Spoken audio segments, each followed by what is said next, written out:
anaran'i Jesosy zay ankehitriny tombony lehibe ho anay ny afaka manana fotoana mety hoe fohifohy ihany raha mihoatra ny fotoana 24 heures omenao anay dia manokana izao adiny iray izao izay isan-kerinandro akanesany eto an-tongotra ao miaraka amin'ny maha-tohivaka ny fahamarinana anay. Isaorana ianao no ny antsonao anay tsirairay ao anatin'izany. Misaotra anao ny amin'ny asan'ny fanahinao any anatinay satria ny fanahinao no mitona anay ho eto izao. Ary amin'ity an'ity tompo te hiaina ny fanatrehanao izay, te hahita ny voninahitra ao, te haka ny fisainanao any an-danitra any izahay, efa lazainao rahateo fa hoe manana ny sain'i KRISTY izahay. Tianay mihitsy hoe tsisy manelingelina anay fa afaka ho voarainay tsara izay sainao izay KRISTY amin'ny alalan'izao fotoam-bavaka izao. Tompo miasa fenao anatin'ity fotoana ity, fanahinao ary no hampianatra anay izay tokony ho teneninay ary amin'izao anio izao koa izay ankehitriny te handray teny avy aminao. Hitarika ny vavaka ataonay, hitarika ny toe-ponay hoe manahoana ilay toe-po tadiavinao aminay tsirairay dia mitenena aminay tompo tahaka ilay fanaonao fa tsy ho ataonay rotina akory fa vorona iaino anao izahay ankehitriny. Dia ny feo hafa manelingelanay rehetra dia ampanginina amin'ny anaran'i Jesosy dia mitenena aminay amin'ny anaranao Jesosy ny anaovanay ny vavaka. Amen. Ten'Andriamanitra nikasihan'ny tompo ahy tao amin'ny bokin'i Daniela. Ao amin'ny Daniela ao ihany aloha izao mbola mandehandeha kely. Daniela 7 dia andao nefa kitsika ianao ny andinin'ny 2 sy 7, Daniela 7 andinin'ny 2 sy 7, dia avy eo tsika makary amin'ny andinin'ny 120 hatramin'ny 720. Daniela 7 andinin'ny 2 sy 7 dia avy eo mitsambikina kely any amin'ny andinin'ny 120 hatramin'ny 720. Vakiako amin'ny anaran'i Jesosy ny teny hoe tamin'ny taona voalohany nanjakany Darius moa io, zanaka Ahasuerosy izy eo amin'ny andiny voalohany. Izaho Daniela nahalala tamin'ny boky ny isan'ny taona nampahafantarany tenin'i Jehova any Jeremia mpaminany izay ahataperany 70 taona amin'ny hahafoanany Jerosalema. Ary nampanatrehako an'Andriamanitra tompo ny tavako hitady izay hivavahana sy hifonana amin'ny fifadikanana sy ny lamba fisaonana ary ny lafenina. Andinin'ny 120. Eny, raha mbola niteny ny vavaka dia indro lehilahy Gabriela izay hitako tamin'ny fahitana voalohany dia nampanidinina faingana ka nanatonatoko no tamin'ny fotoanan'ny fanatitra hariva. Ary izy nampahalala sy niresaka tamiko ka nanao hoe ry Daniela, avy ampahazava sainanao tamin'ny antombohan'ny fivavaka ao dia nisy teny nivoaka ka dia tonga hanambara aminao satria malala indrindra ianao koa adin'io ny teny ary eo ka ho fantatrao ny fahitana. Ny zavatra niraisiko tamin'ity tenin'Andriamanitra ity amin'ity Daniela ity, ilay fivavaka Daniela mihitsy ninarako ao anatin'ilay izy dia zaraiko amintsika hoe amin'ilay andinin'ny 2 izy miteny hoe Daniela nahalala tamin'ny boky ny isan'ny taona nampahafantarany tenin'i Jehova amin'ny Jeremia. Daniela tany anatin'ny fahababony izy tamin'io efa any amin'ny 80, efa any amin'ny 20 taona any ho any izy ao anatin'io fa i Daniela manana an'izay isan'ny fahazaram-piainana angamba everiko mihitsy hoe fahazarany tao anatin'io dia nahafantarany an'io nahalala tamin'ny boky izy nampahafantarany tenin'i Jehova. Midika ny asika sotominao anatin'ilay izy fa i Daniela tena mpianatra tenin'Andriamanitra mihitsy, mianatra baiboly raha izay no tsorintsika amin'izao fotoana iainantsika izao. Ary tsy hoe mianatra mianatra izy fa voarainy ilay teny Jeremia Jeremia mpaminany ny mpandinika ny baiboly moa mahita hoe any amin'ny Jeremia 5:20 hatramin'ny 7:20 tany ho any izao io scroll nivakian'ny Daniela io Satria voasoratra ao anatin'ireo toko ireo ny amin'ny hoe 70 taona no isian'ny fahababoana any Babilôna, dia efa any amin'ny 17 taona tany ho any no nisian'ilay fahababoana tamin'ity nanoratra an'ity toko fahasivy ity Daniela. Dia ny zavatra andao raisintsika ao anatin'izany dia izay fahazaran'i Daniela izay hoe ny vavaka ataon'i Daniela dia mitodika any amin'ny tenin'Andriamanitra, mifototra amin'izay lazainy tenin'Andriamanitra. Ilay tenin'Andriamanitra mitrandraka an'io izy mianatra tenin'Andriamanitra Daniela dia mahita izy hoe efa 17 taona izay ny lasa, 70 taona ny lazainy tenin'Andriamanitra, fotoana izao hivavahany angatahany amin'Andriamanitra momba ny hampodianany zanak'Israely, hampodianany Jiosy avy tany Babilôna. Ny zavatra ianarantsika ao anatin'io voalohany hoe mila raha tianana vavaka mahomby tsika tahaka ny Daniela teto jerentsika amin'ilay 1:20 midina ary tena hitantsika hoe vao miteny ange Daniela dia efa niaino Andriamanitra ary nandefa ny anjely Gabriela. Mbola azontsika jerena koa any amin'ny toko 10 izany. Fa ato amin'ity toko ity dia mazava tsara ilay tenin'Andriamanitra, mampianatra antsika ny toeran'ny tenin'Andriamanitra dia andaontsika hifototra tsara, hianatra. Indraindray ny teny faminaniana izaho manokana misy fotoana ohatran'ny hoe vizana izany mamaky azy, indraindray ohatran'ny hoe sarotra be izany. Fa razoina ny teny rehetra atao anatin'ity baiboly ity nisoratan'Andriamanitra ato, nataon'Andriamanitra ho takatritsika amin'ny alalan'ny fanambarany fanahiny. Dia izay finoana sy fahatokian'izay no hamakiantsika ny tenin'Andriamanitra ary avadikintsika vavaka avy eo. Zavatra faharoa tiako hifampizarana aminao anatin'io dia ilay Daniela ao amin'ilay 13 hoe rehefa fantany ilay tenin'Andriamanitra, fantany ilay faminaniana dia fantany ny toerana tokony hisy azy ao anatin'ilay izy. Ny toerana tokony hisy an'i Daniela ao anatin'ilay izy dia mivavaka. Tombony lehibe ho antsika araka ny Korintiana 1:13 ilay hoe mpiara-miasa amin'Andriamanitra izahay moa i Paoly apôstôly, fa tsika sy ianao izany antsoin'Andriamanitra ho mpiara-miasa amin'izany. Mahavariana ahy io Andriamanitrantsika io hoe mahavita manao zavatra ange izy amin'izao fotsiny, tsy misy satria souverain, masy mandidy, manao izay tiany atao io Andriamanitra io, afaka manao an'izany izy. Fa Andriamanitra misafidiny tsy hanao zavatra mihitsy raha tsy misy eto ambonin'ny tany, raha tsy misy olona mivavaka ho an'ilay raharaha. Izay ilay any amin'ny Genesis toko 1 5:20 nambara amin'ny tompo hoe itsika sy ianao ny olona eto ambonin'ny tany dia nalain'Andriamanitra ho hifehy ny zavatra rehetra hanjaka amin'ny tany. Dia na izy Andriamanitra ara dia manaiky an'izay prinsipa napetra an'izay fa mila olona misy mivavaka ny zavatra anankiray izay vao mipoitra. Izay aloha ny finoako anazy ny faharesen-dahatra aty anatiko dia vakiako anatin'ity bokin'i Daniela ity hoe voarain'i Daniela ilay faminaniana, azon'ilay izy dia miditra ao anatin'ny anjarany izy.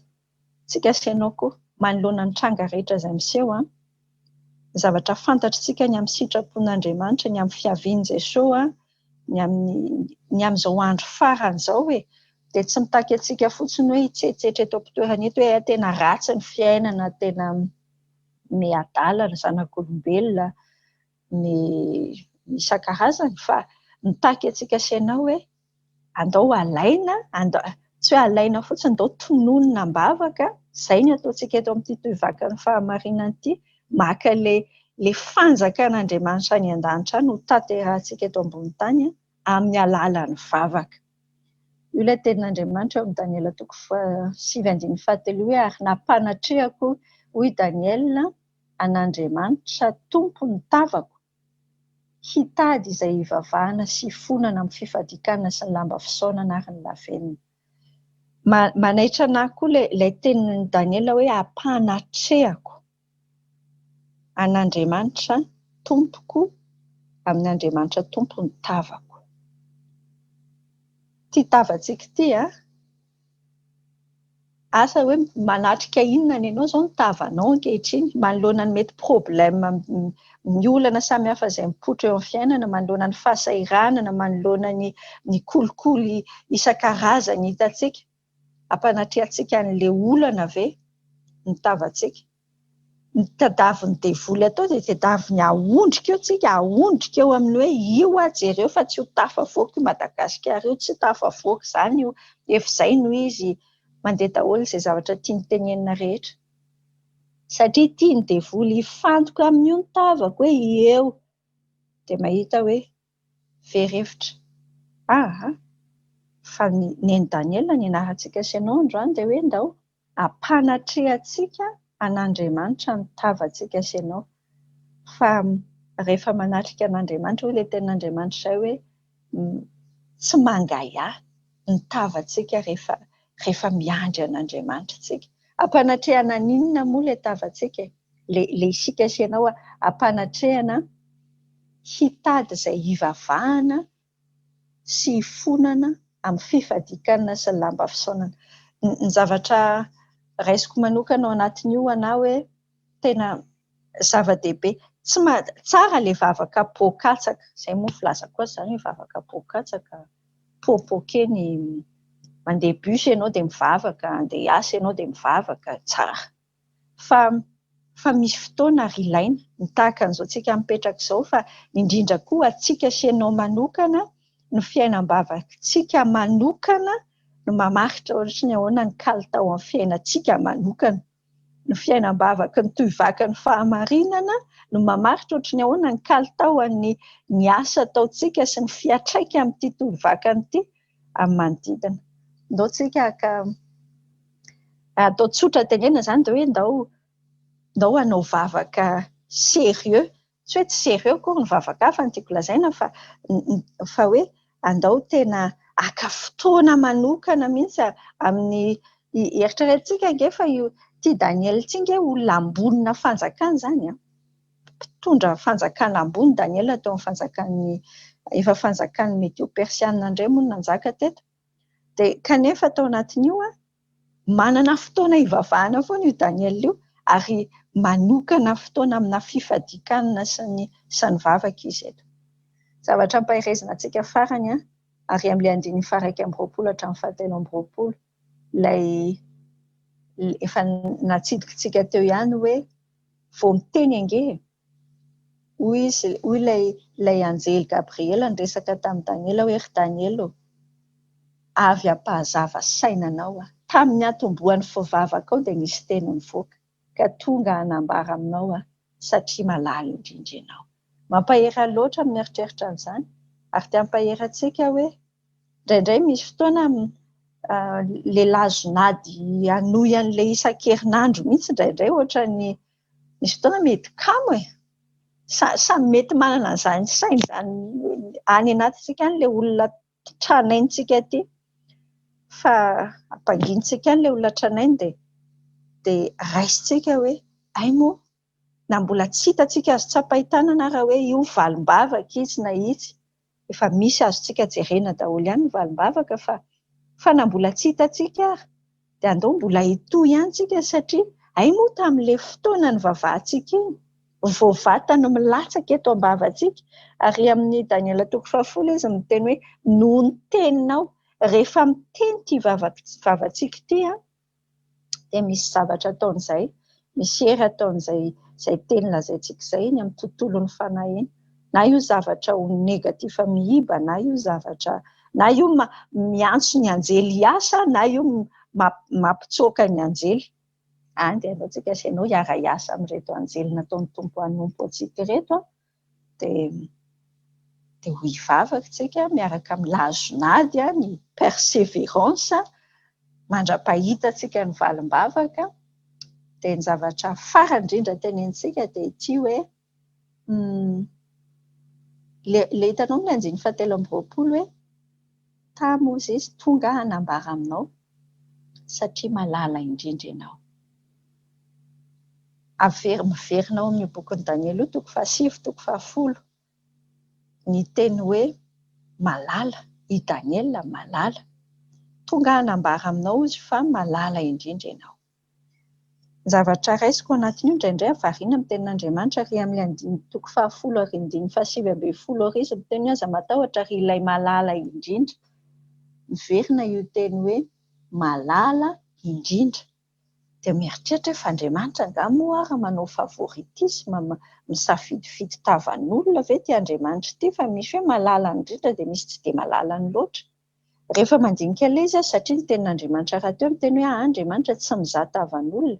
Tsy hoe koa hoe misy hoe avy any amin'Andriamanitra ilay hoe ty ataoko malala kokoa dia ty tsy dia ataoko malala kokoa fa ny fandraisako azy rehefa misy olona anankiray manolotra ny tenany izy hoe